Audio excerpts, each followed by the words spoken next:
Good afternoon. My name is Joyles Selwood. As a requirement for my class MGMT6019, Critical, Analytical, and Communication Skills for Managers, I am here to present on the topic, WhatsApp messaging has negatively impacted the communication skills of users in the workplace. I hear a buzz, and I peeped at my phone. There it is, another message from my colleague in the office next door. I gazed at the phone, and within 5 minutes, there were over 23 unread messages, most of them from persons I work with. I strongly believe that WhatsApp has negatively impacted communication skills of workers in the workplace, affecting interpersonal communication, literacy, and socialization skills. Allow me to define the key term as we set the outline for this discussion.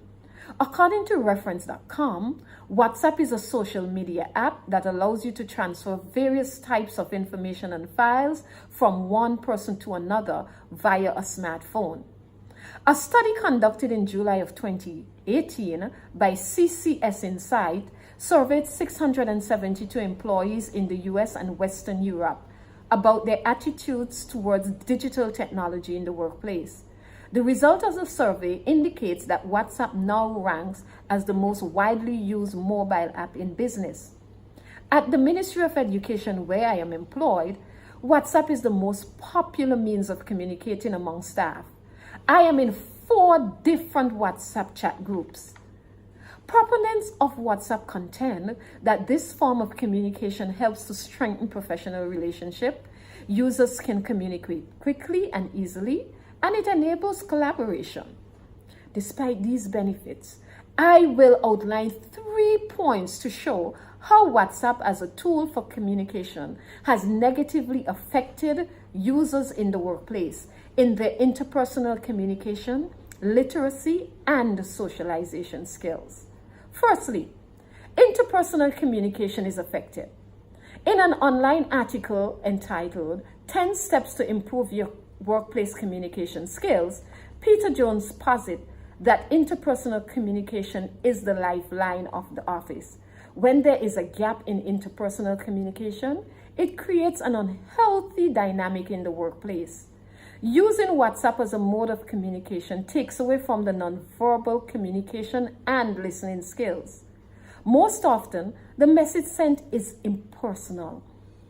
Using WhatsApp does not allow for effective listening, which, according to Turner and West, requires receiving, responding, recalling, and rating the message.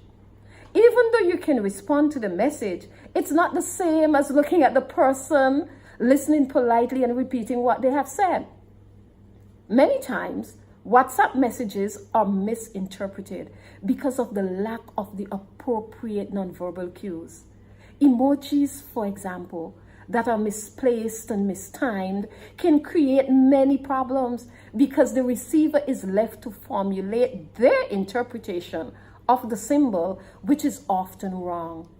Using WhatsApp has affected interpersonal communication skills. Secondly, WhatsApp has affected the literacy skills of users in the workplace. The informal language that is used often deviates from spelling and grammar rules of standard English. Let us examine the following message that was received from a colleague.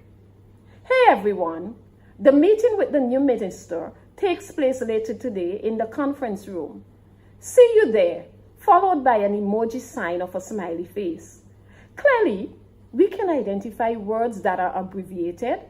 You instead of the word YOU. The word minister is not capitalized. RM instead of the word room. The number 2 in front of day. And there is no punctuation.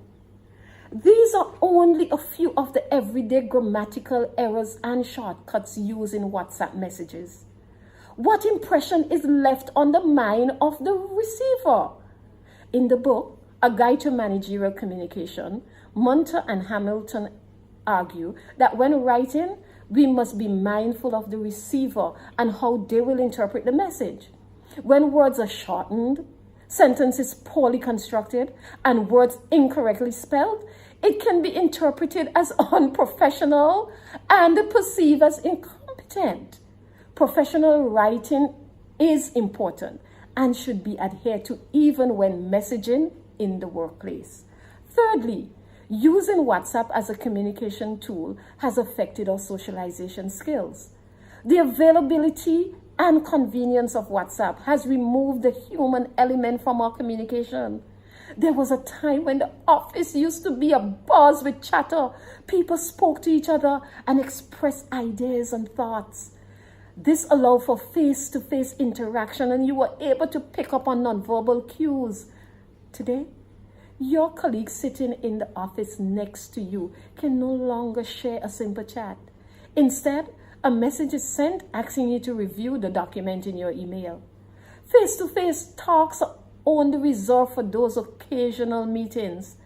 And even in meetings, messages are sent from one person to another rather than saying it for all to hear. While WhatsApp asserts that it brings us closer together, it is separating colleagues in the workplace because we do not socialize easily anymore. Popular op-ed columnist of the New York Times, Charles Blow, stated, and I quote, "Since people spend most of their attention into the virtual life, this leads to weakening of social ties, loss of the ability to interact and engage oneself in social alienation." End of quote. WhatsApp has weakened our socialization skills and caused alienation at the workplace.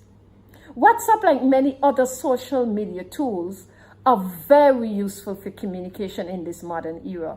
However, in the workplace, we must be mindful of how it is used. One recommendation is to put policies in place to address the quality of written communication, as well as the type and the timing of WhatsApp usage among colleagues in the workplace. Although WhatsApp allows a quick and easy connectivity, it has made communication in the workplace less interpersonal. Writing skills have deteriorated and coworkers are less sociable. Are we going to allow social media mediums like WhatsApp to govern how we communicate with our colleagues in a professional way? I say emphatically, no way. I thank you.